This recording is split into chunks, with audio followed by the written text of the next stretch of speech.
All right, thank you, Kevin. His name might not be synonymous with Motown, but Beans Bowles' influence is undeniable. And that is just one part of his life highlighted in the new book, Dr. Beans Bowles' Fingertips, The Untold Story, written by one of his sons. And Dennis Bowles joins us now live. Pleasure to have you here. Hi, Al. How you doing? I'm doing good. You know, we talk about this. Your father passed away in 2000. 2000. And when you lose somebody like that, it's kind of like you're burying an encyclopedia at the same time. It's a lot of knowledge he transferred on to us, but it's a lot of knowledge he took with him. Yeah. Now, very, very important player in the whole Motown situation. And your dad had a number of jobs. Yeah, he wore a lot of hats. He designed the Motown Review. Without the Motown Review, okay, he was the Temptations' first manager.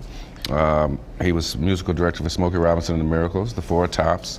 I mean, and on and on. He wore a lot of hats. Yeah. Now, here you are, this young guy, and you're around all of this. What kind of impression did that make upon you? Because you were hearing the songs on the radio at the same time, and yet here you are right next to Smokey Robinson. I had the records before they came out. Yeah. And it was like, me and my brother and myself, it's like, we were the... Yeah. Like, you couldn't tell us nothing. Our head was huge, you know, so... Were you in awe of the performers back then yourself? Or was it just like, I knew them, and it's like... I wanted to be...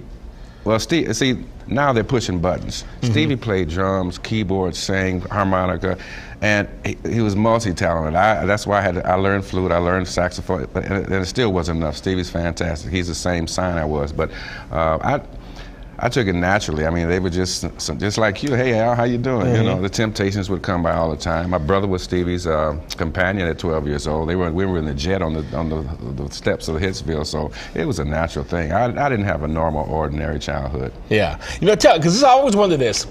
You had that many talented people working for Motown. Was the competition like I think it would be to be the best? It was treacherous. I went down to the Motown 40th when Barry was in town, and being on stage with Barry, I mean, and everybody knows Barry's there. They knocked my flute out my hand. Roxana pulled me up to the stage. She said, "Play, Dennis." I played. Tina Marie was singing. They knocked my flute out. I got hit upside the head. I got pushed and shoved. Then my flute went out into the audience. I said, "Oh no! It's a rough thing being on stage, the Motown stage. They do not play. It's serious." Yeah, give me some where Fingertips came from. That was a Stevie Wonder song, right?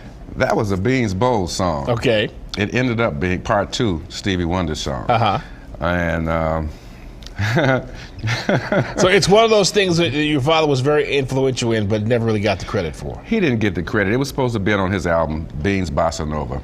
And the next thing you know, it was Fingertips Part 2, and they didn't put his name down on the contract. Okay, now I got to ask. Stevie hates to hear this record now. They say Fingertips, he's like, oh gosh, because he loves my daddy. Yeah. And it's not necessary. It should have been solved a long time ago. Right.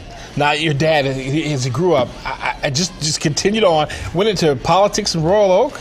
Oh, yes. He wore a lot of hats. He was trustee, trustee and treasurer, and that's a whole nother story. Yeah.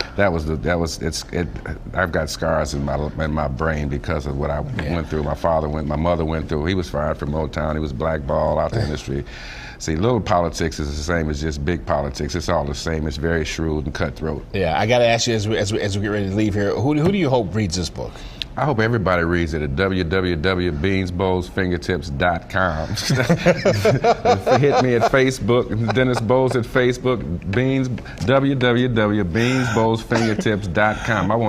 I've got a website that's on the planet now. All right. I want everybody. It should be on everybody's shelf. It starts out with my grandfather, and he was born in 1876, right after slavery was abolished. And then it ends with, he came into my dreams one day and smiled and grinned and said, "Hey, we got a book, son. We got a book." No, we got a book. He said, "No, it's bigger than me in Motown. Obama." So he never would have saw a black president. Yeah. He never. So I close it with Obama and starts it in 18. Right. A lot of wonderful pictures in here as well. So like I said, 8 Mile Coney. We've got a link set up on our website to tell you more about it. It's a pleasure to have you here. For sure. All right. Thank you. Much continued success. Shonuff.